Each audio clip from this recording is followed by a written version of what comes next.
Today we've got a race bike here, which a lot of people may know or may not have seen before, but it's something very special. This, Joe, I'm right in saying, is the very first F1 race bike, Rotary. I'm going to leave it to you to fill me in. It is actually the very first F1 that ever left the factory. We had an agreement with Philippe Leroux, the then boss of Norton, about him supplying us with a bike to race in the German Battle of Twins Championship. And so he was tied to this word, and even before the actual production bikes rolled off the line, we got this as a kit of parts. And it was then raced in that season in German Battle of Twins Championship. The bike was, when we got it, basically a production bike, and since then it has acquired a lot of bits that are common with the later factory race bikes. So, if we can we walk around the bike and Sure. You can point out various things on this that would obviously interest people, and where this differs from a normal bike, because the power, being very similar to like a two-stroke, it's just instant, isn't it? Yes. It just as soon as you open the throttle, the front wheel goes in the air and everything happens at the same time.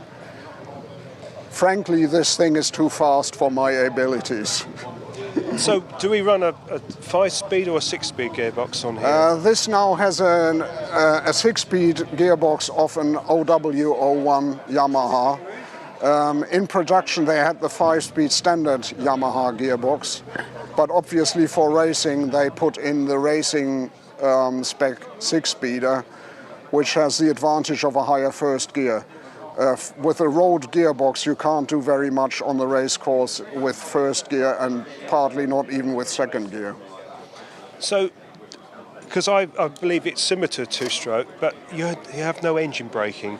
So you have very little engine braking. Right. I think you have perhaps a little bit more than in a two-stroke, but not a lot more. Certainly nothing compared to a four-stroke. It's a very different sort of riding to, say, the classic Norton riding, where you try to keep a regular speed and you try to go into the corners fast and out of the corners fast. You go into the corners, brake like crazy, and then go out of the corners like a devil with this thing. Can we just walk around it, and yeah, anything certainly. You can pick out that you'd like to explain? So, like the swing arm is a standard type of swing arm? No, the swinging arm is again a special that was made in Germany. It's shorter than the original swinging arm, because the race courses this thing was run off was normally more twisty than most English race courses. Right. We also have in our stores a TT swinging arm, which is a lot longer, because obviously in the TT you're riding far faster averages. The gearbox was converted to right-hand gear change for me. When it was still active, it was obviously left-hand gear change. The front forks that you see in it, it didn't come with. The front forks are actually ex-prototype P56. In 1992, Norton showed a prototype racer, production racer of the Rotary, which was never produced. And I bought that prototype, and that's where these forks come from, because they are white power racing forks.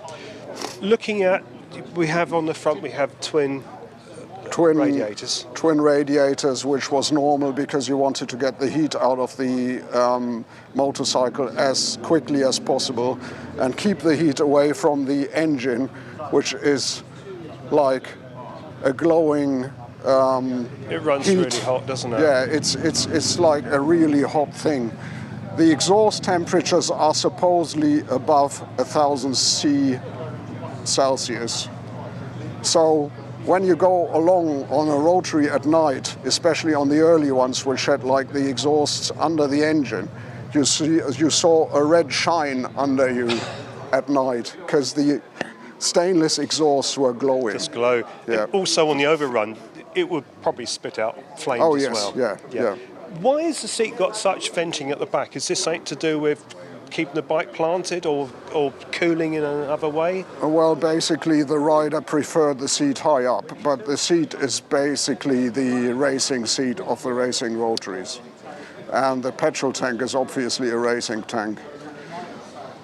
But it's quite a piece of kit, and Yes. we're going to see you ride this as well in a moment. What would be different on this, as it's an outright race bike against what would have been a production bike? Quite a Well, bit. there's inside the engine, we have twin plug trochoids, which actually are from the aero engine. We have different porting, like on a racing two-stroke, where you do the porting different to production engines.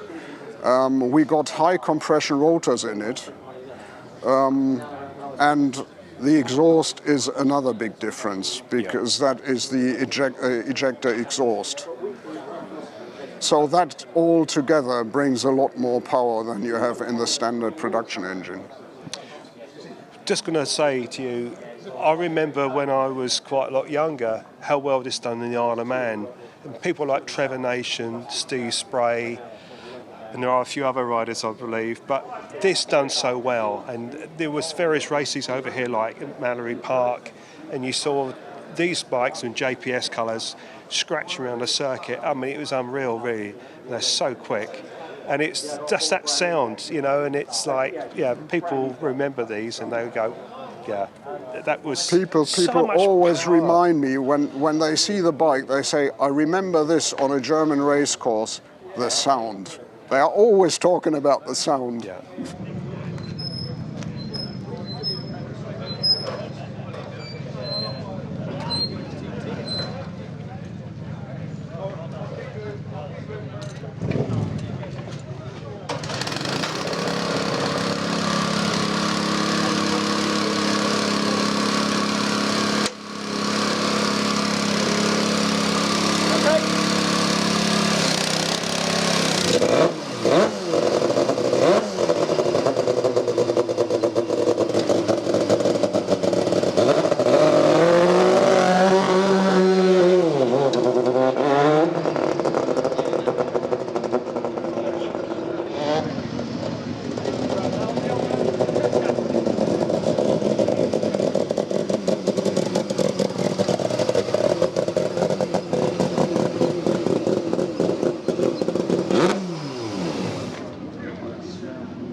Rev counter doesn't say a thing.